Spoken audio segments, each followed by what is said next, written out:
Alrighty, let's dive into this week's episode on intensity and consistency for common mistakes that are made with strength training. I actually had a little bit of a bonus epiphany and added in a volume component to the presentation because there's more ingredients uh, the more I think about it, but I think these three cover pretty much all of the bases. Let's get in.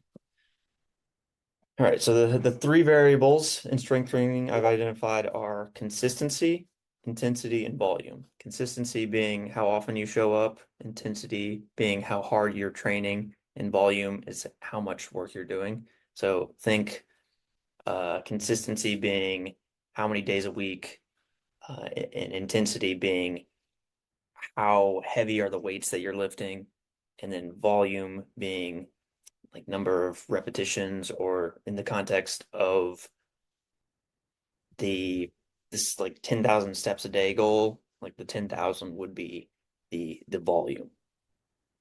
And you need to make progress in all three of these verticals to see results. And in strength training, the SAID principle, the specific adaptation to impose demand, it's basically your body, you get what you pay for when you're training, and your body only changes when you ask for more than it's used to. And if you're not lifting heavy, your body's not going to adapt to lift heavy. The important thing to also keep in mind is recovery is what allows your body to recover from, or to build from, the demands you're putting upon it. And consistency and repetition is what allows you to compound on that strength and make progress, or make more progress over time. And this illustration on the right is supposed to illustrate that kind of this 80% zone towards failure. You might not need to push yourself all the way to failure to get all the results that are like the bulk of the results that you're looking for. I think the quote I have heard is that your body can endure more than it can adapt to. So you're probably capable of going out and willing yourself through a marathon or a half marathon, but doesn't mean you should go all the way to doing that.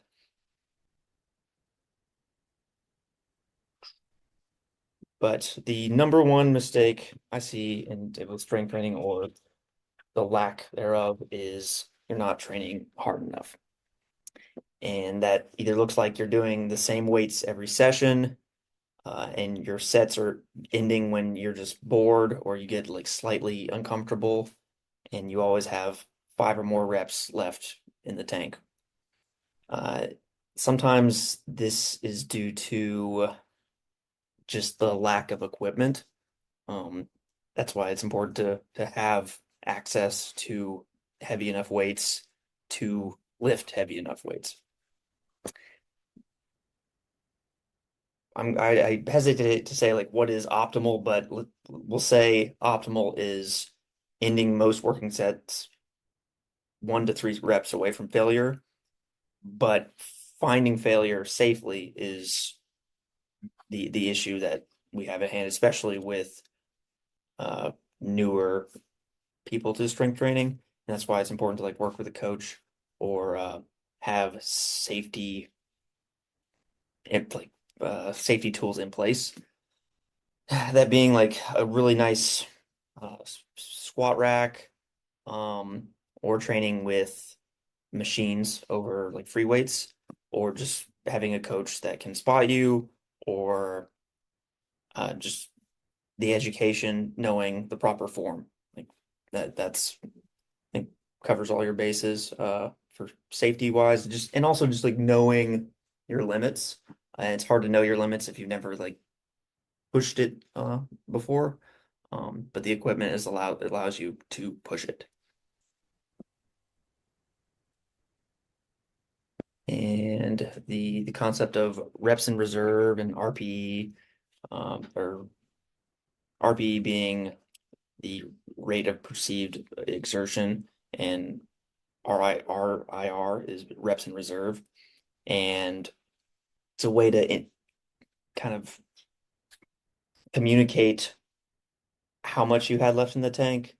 Uh, and you want to find those like the your limit of failure is failing, like true failure versus form failure, where like on a bench press, if your arms start chicken winging out and you probably could eke out that last rep, but it's probably not the best idea, because injuries happen when your form breaks down or when fatigue gets to a point where the form breaks down. And that's why some people are saying like, okay, keeping two or three barbell in reserve for barbell lifts is a good idea. And then in machines where you have that added stability, you can more safely like take them to failure, because the stability kind of just aids with the form. And that's also why I don't think adding stability for a lot of movements it's not really cheating. It's just a good way to push. You can sometimes lift heavier with added stability, and that can be a good extra stimulus. So sometimes some movements I prefer machines and more stability versus just free weights and barbells.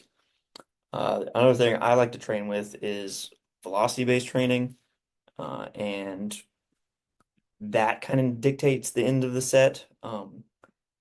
So we can attach devices to the bar or for our lifts where we can identify when your bar speed drops below a certain threshold. And that would dictate the end of the set being, uh, I think a rule I like to do would be if you get two reps that are below 20% of your peak velocity, then that's the end of the set. So you can that is a pretty good way to train to before failure. When the adaptation, especially is like a if you're looking for like a power adaptation, and that's more common to train in that style if you're trying to be like an athlete. Yeah. So yeah, 20%. And then probably depends on the lift, the velocity fall off, but I think this is a pretty good rule to follow. You'd have to, you know, talk to me more specifically about what lifts you're looking at tracking with velocity-based training, but I think this is a good rule of thumb. And mistake two being the volume being too little or too much or inconsistent.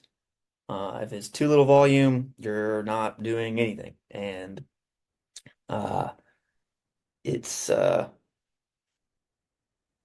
like that's a problem that you can't really complain about because you're not going to make progress if you don't, get off the couch. Uh, Too much is the concept of like these manic spikes in motivation to like go and run a marathon untrained off the couch. You aren't able to recover from that, so you don't get the adaptation, and you just end up like hurt.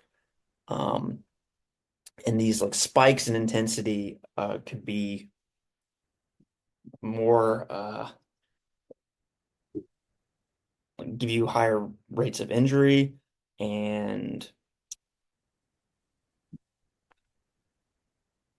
you'll see like fatigue is when you get injured. So if you're driving yourself to the point of exhaustion, you're more likely to miss a step or like roll an ankle or something like that where you otherwise would have been able to be in control, but the fatigue puts you in a state where you're not as in control as you normally would be. Um, I think other things about like volume and intensity being like uh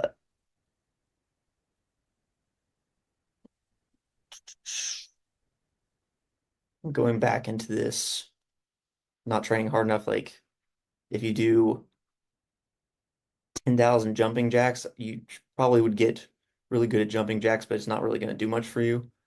Um,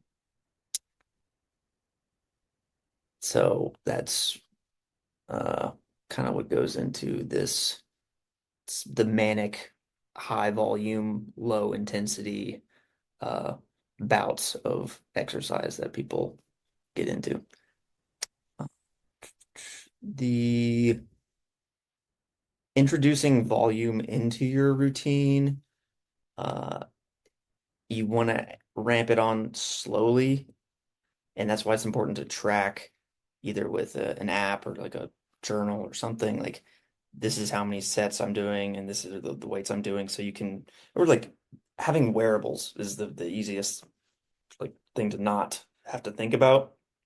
So you can even see like, okay, my daily step count is this, uh, and then suddenly I doubled it, and that is can be a clear indicator when you're wearing like a smartwatch. Um, the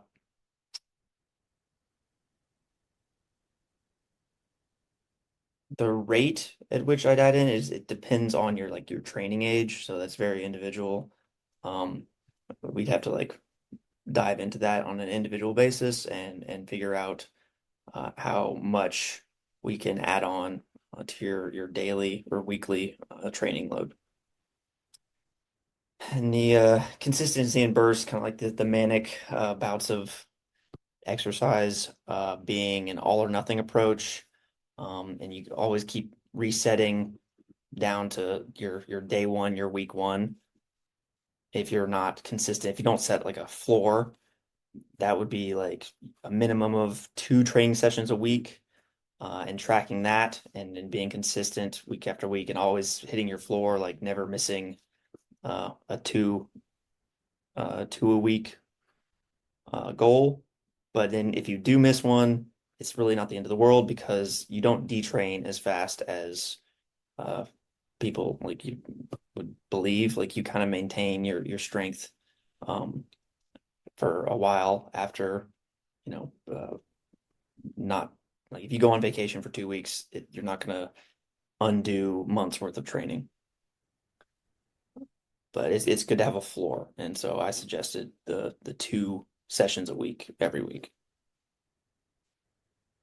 And lowering the friction between being consistent.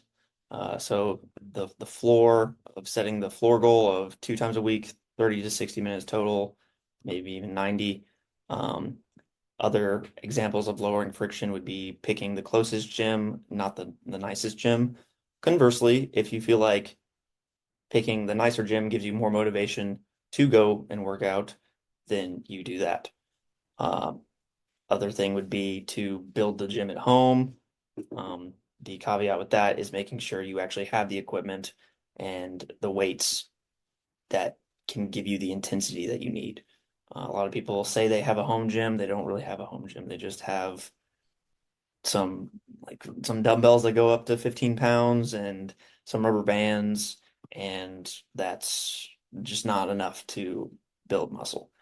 Um, that's why, but like now we have pretty cheap access to a rack and weight set. Like I'd like to see people put their money into that before like training and buying like supplements and all that.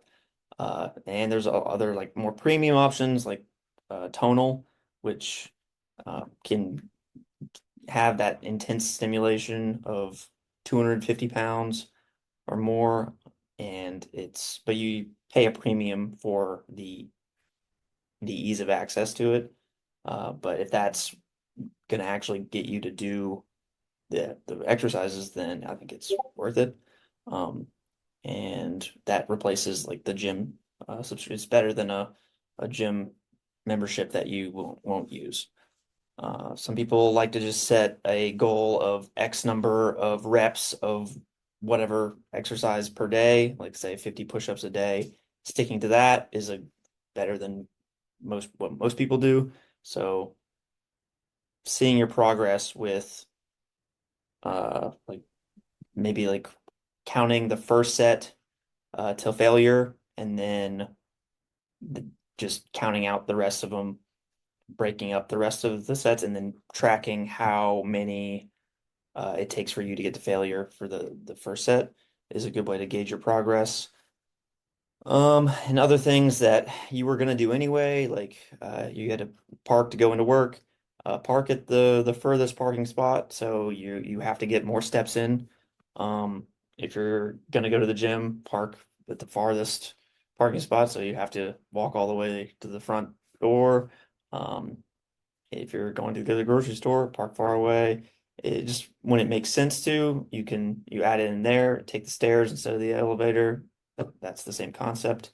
Also being consistent with the same day and same time when you go to the gym and like booking that as your blocking that time off as your gym session makes it like a no-brainer move where you don't have to think like, oh, I'm going to go to the gym or do I want to go to the gym this time or can I skip today? Is like if you have a set day and set time, you're more likely to go. So find what you can stick with, be simple, be consistent, and then you start to ramp it up. The other mistake would be, I almost hesitate to put this in, is like the intensity being too high. Not many people are training like this, but then a few my athletes would be guilty of just pushing the limit every session. Um, and sometimes pushing the limit on random exercises and testing to failure different exercises and not being consistent with the exercises so they don't really make progress within the individual exercises. Like if you're looking to improve your bench press, squat, or deadlift, and you're not training bench press, then, like if you want to improve bench press and you're not training bench press, like don't expect your bench to go up. That's and they're trying high rocks, they're trying like a Orange Theory workout, they're trying uh solid core, like they're just trying different modalities to failure and the instead of training whatever modality they're looking to improve at. So, and the only really way to real test your whether or not you're improving is picking KPI benchmarks and then retesting those on a consistent basis to see if you are improving or not. And then adjusting your training based on those results. And if your numbers are trending down, take a look at the volume that you're doing and also take a look at your recovery. Like make sure you're recovering from those sessions. And the other mistake, which I added in, was no recovery. This is actually where you rebuild the damage that you've done from your training. And you can do that through making sure your sleep is adequate, 7 to 9 hours, fuel, eating clean, and hydration. Make sure you're drinking your, you know, I would say a gallon and a half, uh, or shoot for a gallon of water every day. And another example of like lowering friction, there's water bottles that will tell you how much water you're drinking from like an alert to your phone, or they have like, the lines on the bottle, or for me, I've opted for the bigger jug because I found like it was annoying to refill my bottle every time it was empty. So I just got the full half gallon, and I just know I have to get through that by the end of the day, and that's a friction reduction tactic. Right. And then also making sure that you're not confusing fatigue with progress. Uh, a good workout in terms of quality adaptation isn't necessarily just getting sweaty and feeling really sore.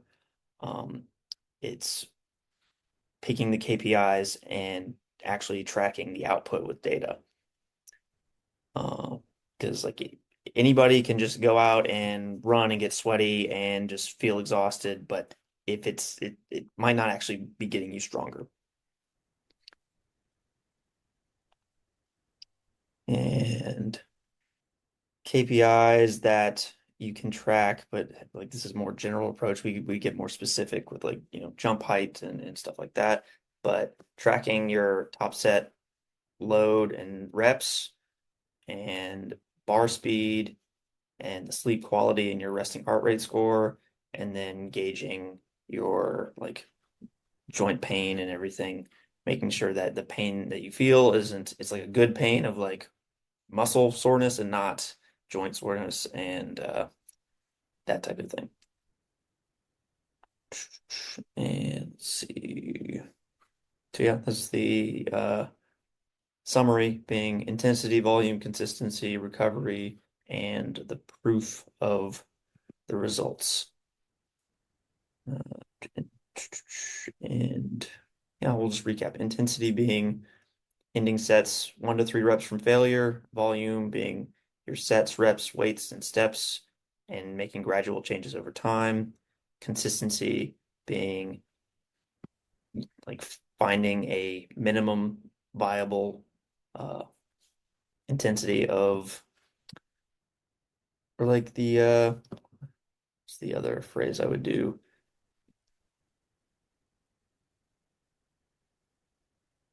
The minimum load necessary for adaptation. I think there's a phrase for that, but making sure that's your floor and being consistent with that and hitting that goal every week. Recovery being sleep, food, and water, and proof being testing and tracking your data, not just flying blind and going based off feel. And this is eventually, I mean, you do get to a point in some cases that there are lifts and outputs that are acceptable for your goals. So I threw this in there. It's like, is there such thing as strong enough? Sure, but probably doesn't include you. So let's get out and train. And we have any questions on Yeah, this? Kirby, great, great job, Tom here. Um, Wanted to run a couple questions by you from the attendees here. Um, what do you think? What do you think is the out of all the stuff that you talked about tonight? What do you see as being the biggest mistake that people make? I would say underestimating what you're capable of and pushing the intensity enough. So like lifting heavier uh, and just not knowing where your upper limit is. It's important to push that upper limit as safe as possible. So I would say intensity, like lifting closer to your top end level would be the biggest mistake. Okay. Um, do do you have any other, a lot of people, especially some of us that are a little bit older, we're pretty concerned about injury and safety tips. Do you have any more safety tips for folks that are a little maybe a little bit older and trying to trying to get more intensity? Yep. There's like substitutions for lifts, like squats and whatnot that I would substitute like instead of a barbell squat, I do a belt squat. Um, and finding ways to add more stability or limit range of motion.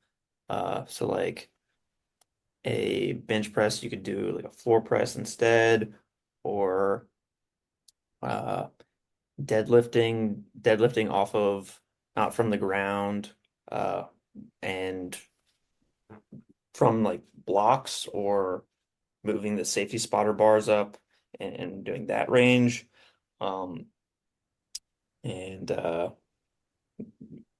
maybe switching up the grips so that you have better range of motion. It's more comfortable. It should feel comfortable. Nothing should really feel uncomfortable.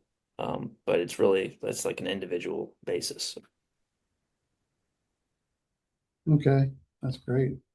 Um, here's a question. Morning, midday, or evening workouts? Uh, yeah, that is probably a personal like preference thing. Some people would say, yeah, it really morning is nice because you kind of get out of the way and if that's a motivation thing where you don't feel the motivation later in the day because you're tired from work and stuff. Um, Midday, if you feel like you have like that's when your energy peaks, or if you're an athlete and that's the time at which your event is going to be taking place that you're training for, training based on that would be recommended. And then evening workouts, I've definitely for a while, like I did train after work and that was what I had to do. Sometimes people run into the issue of like they'll be they'll be kept up later at night because they went and worked out and their heart rate was spiking. Um, but uh that's kind of like a personal thing. Great. Well, I think we're just about out of time for today. Kirby, thanks a bunch for being on Healthy Habits. It's your second time on, and we're glad to have you. And we're certainly glad to have you at TY HealthSpan. So everybody come out and see Kirby, and he's got his contact info here on the screen. Be sure and get in touch with him if you have any questions. And thanks again, and we'll see you next time. Thank you, Tom. Take care.